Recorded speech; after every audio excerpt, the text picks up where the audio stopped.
Welcome to our channel. నేను మీ అవని. మనం కథలోకి వెళ్ళే ముందు మన ఛానల్ని తప్పకుండా సబ్స్క్రైబ్ చేసుకోండి. అలాగే లైక్ చేయండి, తప్పకుండా షేర్ చేయండి. కథ ఎలా ఉందో వినేసి వెళ్ళిపోకుండా కామెంట్ చేయండి తప్పకుండా. ఇంకా కథలోకి వెళ్ళిపోదాం. డాన్ బావతో లవ్ పార్ట్ 6. తను చెప్పేసరికి మౌర్య సంతోషంగా, అంటే పెద్ద బావ జ్యూస్ తాగుతాడా అని అడిగింది ఒకంత కుతూహలంగా. పనమ్మాయి అవునండి తాగుతారు, నైట్ రోజు, అందుకే ఫుడ్ కూడా లైట్గా తీసుకున్నారు ఈరోజు అని పనమ్మాయి చెప్తూ ఉంటే మన మౌర్య పాప కడుపు మండిపోయింది. వాడేదో నా గురించి ఆలోచించి ఏదో మనసులో పెట్టుకొని ఫుడ్ తినలేదు అనుకున్న వెధవ సచ్చినోడు. అలాంటిదేం లేదా? వాడు తినేది కొంచెమే అని అనుకుంటా నన్నేమో ఇలా పస్తులు పెట్టేశాడు. నాకేమో ఎంత ఆకలేస్తుందో. నాకేం ఈ జ్యూస్ వద్దు. నేను వెళ్ళి నా కోసం చేసినవి ఫుడ్ ఐటమ్స్ అన్నీ తింటాను అని అంటూ బలంగా తన కాలిని నేలకు తన్ని ఇంట్లోకి కోపంగా వెళ్ళింది మౌర్య. అఖిల్ వెళుతున్న మౌర్య వైపు చూసి తల కొట్టుకుంటూ ఇది మారదు అని అనుకున్నాడు. మళ్ళీ అక్కడే ఉన్న పనమ్మాయి వైపు చూసి అన్నయ్య నైట్ టైం జ్యూస్ తాగడు కదా అని కళ్ళెగరేసి మరీ అడిగాడు. దాంతో అది అమ్మగారు, అదే మౌర్యమ్మ గారు వచ్చారని చాలా రకాల ఐటమ్స్ ఆవిడకి ఇష్టమైనవి కూడా చేశారు కదండి. కానీ మేడం తినలేదు కదా, అందుకోసం అని చెప్పే విక్రమ్ సార్ ఇలా చెప్పి తనకు జ్యూస్ ఇచ్చి నా కోసం తీసుకొస్తున్నా అని తన ముందు చెప్పమని చెప్పారండి అని అంది ఆ పనమ్మాయి. ఆ మెయిడ్ అఖిల్తో చెప్పేసరికి అతడు చిన్నగా నవ్వుకొని అన్నయ్య ఇంత ప్రేమ ఉన్నవాడివి చెప్పేయచ్చు కదరా, ఎందుకు పాపం దాన్ని అలా ఏడిపిస్తావు అని అనుకున్నాడు మనసులోనే అఖిల్ నవ్వుతూ. అయినా నాకు అర్థం కాదు మీ మౌన ప్రేమ. మీ ప్రేమ అర్థం కావాలంటే నేను కూడా ఎవరినైనా ప్రేమించాలనుకుంటా. అయినా ఇలాంటి సైకో దాంతో నువ్వు కాబట్టి వేగుతున్నావు. దీని మూడు ఇప్పుడున్నట్టు అసలు ఇంకో నిమిషం ఉండదు. వెంటనే మారిపోతుంది. ఎలా భరిస్తున్నావో ఏంటో దీన్ని.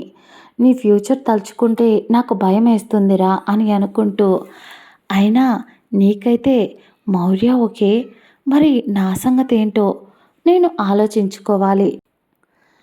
అసలే ఒక మంచి అమ్మాయిని చూసి లవ్ చేయాలి అని మనసు చెప్తున్నా కూడా ఈ కాలంలో అమ్మాయిల్ని చూస్తుంటే అసలు ఎమోషన్స్ ప్రేమ అనేవి కూడా చచ్చిపోతున్నాయి అని ఒక నిట్టూర్పు విడిచి అతడి గదిలోకి వెళ్ళిపోయాడు అఖిల్. వెళ్ళే ముందు డైనింగ్ టేబుల్పై మౌర్య యుద్ధం చేస్తూ కనిపించింది తన తిండితో. తన అత్తయ్య ఏవైతే ఫుడ్ ఐటమ్స్ అన్నీ రెడీ చేసిందో అన్నీ ఒక పట్టు పట్టడం మొదలుపెట్టింది. తనని చూసి అర్ధరాత్రి మధ్యలో దరువు అంటే ఏంటో అనుకున్నా. అది దీన్ని చూసాకే దీనికి సెట్ అవుతుంది అనిపిస్తుంది అని మౌర్య తినడం చూసి దీనికి ఆకలేస్తే అన్నయ్యను కూడా తినేస్తుంది అనుకుంటా అని అంత ఘోరంగా తింటుంది. అయినా ఇది తినడంలో రాక్షసత్వం కనిపిస్తుంది. అన్నయ్యను ఏం చేయలేక ఆ చికెన్లో అన్నయ్యను ఊహించుకొని కసిగా తింటుంది అని అనుకుంటూ నవ్వుకున్నాడు అఖిల్. మౌర్య తింటూ అక్కడే ఉన్న లెగ్ పీస్ తీసుకొని దాని వైపు చూస్తూ ఒరే విక్రమ్ ఇది నువ్వు అని అంటూ ఆ లెగ్ పీస్ని కొరికి కసిగా తింటుంది. ఇదంతా మన పాప గమనించలేదు. కానీ ఇక్కడ మౌర్య మేడం గారు చేసేదంతా అక్కడ విక్రమ్ గదిలో ల్యాప్టాప్లో చూస్తూ కూర్చున్నాడు విక్రమ్. మన పాప ఫుల్గా తిని ఇక అప్పటికే కొంచెం ఎక్కువే తింది కావాల్సిందే. విక్రమ్ మీద ఉన్న కోపంతో బలవంతంగా అక్కడి నుంచి లేచి వీడి మీద కోపంతో బలవంతంగా అస్సలు తినబుద్ధి కాకపోయినా అంత తిండి తిన్నా ఇప్పుడు అది నాకే బెడిసి కొట్టేలా ఉంది. మమ్మీ కడుపు నొప్పిగా ఉంది అని అనుకుంటూ ఆమె రూమ్లోకి వెళ్ళిపోయింది మౌర్య. వెళ్ళి తిన్న వెంటనే పడుకోవాలి అనిపించక అఖిల్కి కాల్ చేసింది.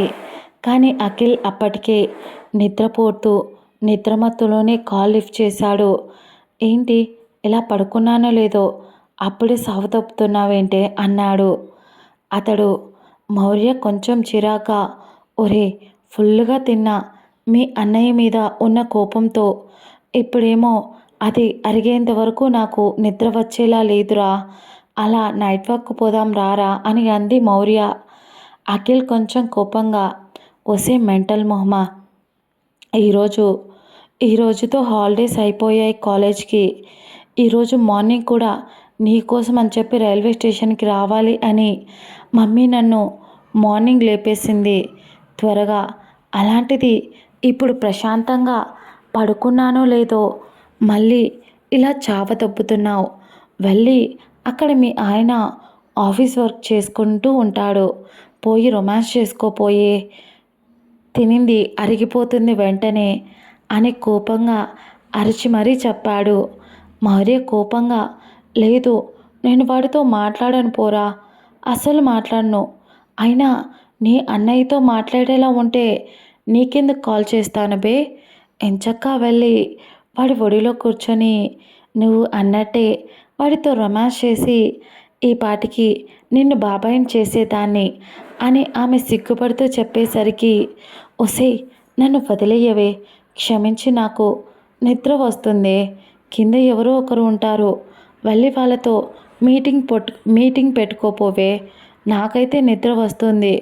ఇప్పుడు కనుక నువ్వు నన్ను వదలకుండా ఇలాగే ఫోన్లో విసిగించావంటే అనుకో, నేను నీకు చేతబడి చేయించి నీ రూమ్లోకి నీకు తోడుగా ఒక దయ్యాన్ని పంపిస్తా చెప్తున్నా. అప్పుడు కానీ నోరు మూసుకొని నువ్వు పడుకోవు, నన్ను పడుకోనివ్వవు అంటూ పెట్టే ఫోన్ అని కసిరాడు అఖిల్. అఖిల్ ఆమెను తిట్టి ఫోన్ పెట్టేసరికి, దొంగసచ్చినోడు, మాట్లాడటానికి వీడికేంటి నొప్పి, పొద్దున్నే మా అమ్మాయికి చెప్పి వీడిని 4 తన్నులు తన్నించాలి అని తిట్టుకుంటూ, అయినా చెప్తే చెప్పాడు కానీ నా బావతో రొమాన్స్ చేయడం ఎంత బాగుందో అని అనుకుంటుంది మౌర్య పాప. ఫోన్ ఆన్ చేసి అందులో వాల్పేపర్గా ఉన్న అతడి రూపాన్ని చూస్తూ, ఏంట్రా ఇంత అందంగా ఎలా పుట్టావు, నా కోసమే నా ప్రాణం కొట్టుకుంటుంది, చచ్చిపోయేలా ఉన్నారా, పిచ్చి పిచ్చి థాట్స్ అన్నీ వస్తున్నాయి, చదువుకోవటానికి వచ్చానే కానీ నిన్ను ఏదేదో చెయ్యాలని మనసు లాగేస్తుంది అని ఫోన్లో ఉన్న వాల్పేపర్ని ముద్దు పెట్టుకుంటూ, ఏదైతే అది అయ్యింది, ఇప్పుడు నాకు నిన్ను చూడాలనిపిస్తుంది, నిద్ర కూడా అస్సలు రావడం లేదు, ఒకవేళ నేను నీ దగ్గరికి వస్తే ఇంకా నువ్వు మెలకువతోనే ఉంటావంట కదా, వర్క్ చేసుకుంటూ, అప్పుడు నన్ను లాగిపెట్టి ఒక్కటి కొడతావేమో, అసలు ఒక ప్రాణాన్ని చచ్చిపోతానేమో, అసలే బక్క ప్రాణాన్ని చచ్చిపోతానేమో అని అనుకుంటూ, అయినా సిగ్గు లేకుండా మళ్ళీ గెంతులు వేసుకుంటూ తినింది అరగాలి కదా అని ఏదో ఒక సాకు వెతుక్కుంటూ కిందికి వచ్చింది. ఇంట్లో ఎవ్వరూ లేరు. లైట్స్ మాత్రం అలాగే హాల్లో వెలుగుతూ ఉంటాయి. అలాగని ఎక్కువ హెవీ లైటింగ్ ఏం ఉండదు ఆ హాల్లో.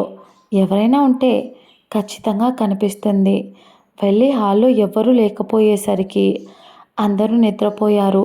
నా పిచ్చి కాకపోతే టైం 11 అవుతుంది, నిద్రపోక ఇంకా మెలకువతో ఉంటారా అని తన పిచ్చితనానికి తానే నవ్వుకుంటూ, తనకు ఆ ఇల్లు ఇంతకుముందు చూసింది కాబట్టి, ఎవరి రూమ్స్ ఎక్కడ ఉంటాయో తెలుసు కాబట్టి కిందికి వచ్చి ఫ్రిడ్జ్లో కొన్ని వాటర్ తాగి మళ్ళీ పైన తన బావది లాస్ట్ రూమ్, ఎందుకంటే అక్కడ ఉన్న స్పేస్ అంతా అతడికే కావాలి అని అలా లాస్ట్ రూమ్ తీసుకున్నాడు. పైగా అక్కడికైతే ఎవరూ రారు, మన మౌర్య పాప అడుగులో అడుగు వేసుకుంటూ ఆ రూమ్ దగ్గరికి వెళ్ళింది. తనకు తెలియంది ఏంటి అంటే తను అక్కడికి రావడం వలన మన విక్రమ్ బాబుకి తను అక్కడికి రావడం మన విక్రమ్ బాబుకి అన్నీ తెలుస్తున్నా అతడు బెడ్పై పడుకొని కళ్ళు మూసుకొని ఒక యాటిట్యూడ్ స్మైల్తో అలాగే పడుకొని ఉన్నాడు. మౌర్య మెల్లగా అడుగులో అడుగు వేసుకుంటూ రూమ్ దగ్గరికి వచ్చింది. ఏంటో వీడికి ఒక్కడికే స్పెషల్గా వీడి రూమ్ డిఫరెంట్గా ఉండాలి అంటాడు. వీడి పిచ్చి కాకపోతే అయినా రాక్షసుడు ఎప్పుడు నా రక్తం తాగుదాం అని చూస్తుంటాడు అని తిట్టుకుంటూనే గదిలోకి వెళ్ళింది. రూమ్ డోర్ ఓపెన్ చేయగానే గదిలో విక్రమ్ బాడీ స్మెల్ వస్తూ ఉంటే గట్టిగా ఊపిరి పీల్చుకొని నిజంగా ఈ రూమ్ ఎంత అదృష్టం చేసుకుందో, వీడి బాడీ స్మెల్ రూమ్ అంతా నింపేసుకుంది అని అంటూ విక్రమ్ మీద ప్రేమతో ఆ గది మీద కూడా జలసీ ఫీల్ అయ్యి అలా లోపలికి వచ్చి బెడ్పై నిద్రపోతున్న తన ఇష్టసకుడు వైపు ప్రేమగా చూస్తూ మెల్లగా అతడి దగ్గరికి వెళ్ళి మోకాల మీద కూర్చొని అతడి మొహాన్ని దగ్గరగా వెళ్ళి ఇంత మచ్చ కూడా లేదేంట్రా అనుకుంటూ మురిపంగా చూసుకుంటూ ఏంట్రా కనీసం నేను ఇక్కడికి వచ్చానే ఎన్ని రోజుల తర్వాత అయినా నా మీద కోపం పోలేదా?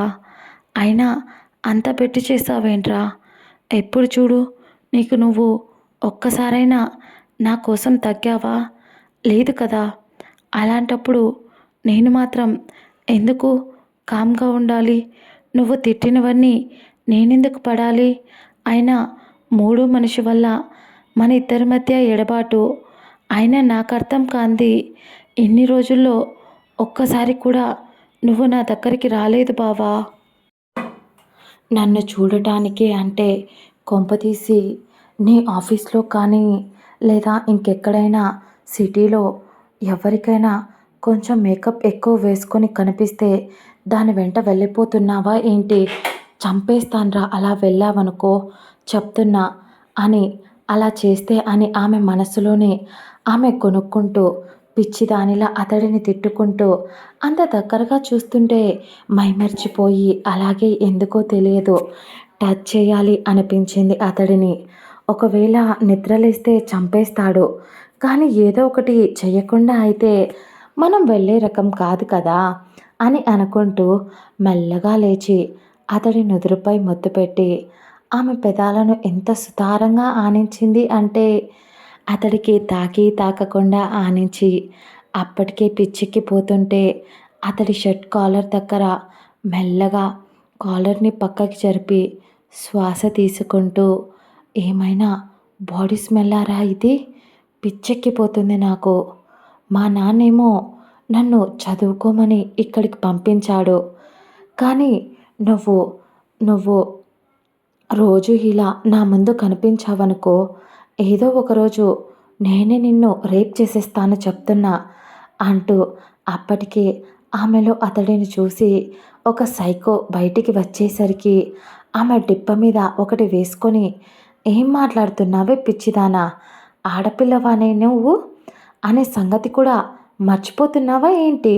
అని ఒక వెర్రి నవ్వు నవ్వుకుంటూ సారీ బంగారం వెళ్ళిపోతున్నా ఇక్కడే ఉన్నాననుకో నువ్వు నిద్రలేస్తే నన్ను చంపేస్తావు అని అతడి చుట్టూ చేతులు తిప్పి దిష్టి తీసుకుంటూ ఆ తర్వాత అతడిని మురిపెంగా చూసుకొని ఫ్లయింగ్ కిస్ ఇచ్చి మరి అప్పుడు ఆ రూమ్ని దాటింది. ఆమె ఎప్పుడైతే ఆ రూమ్ నుంచి బయటకు వెళ్ళిపోయిందో అప్పుడు అతని శ్వాస రెట్టింపుగా తీసుకోవడం మొదలుపెట్టాడు. అతడి గుండె చప్పుడు కూడా వేగంగా కొట్టుకోవడం మొదలుపెట్టింది. అతడిది చిన్న స్మైల్తో ఈడియట్ అని తిట్టుకున్నాడు అతడు. ఇదండి ఇవాల్టి ఎపిసోడ్. క్షమించాలి లేట్గా అప్డేట్ ఇస్తున్నందుకు. గొంతు సెట్ అవ్వలేదు కానీ ఇవ్వటానికి ట్రై చేస్తున్నా. ఇక నుంచి డైలీ ఇవ్వటానికి ట్రై చేస్తాను కూడా. నెక్స్ట్ ఎపిసోడ్లో కలుసుకుందాం. Bye bye.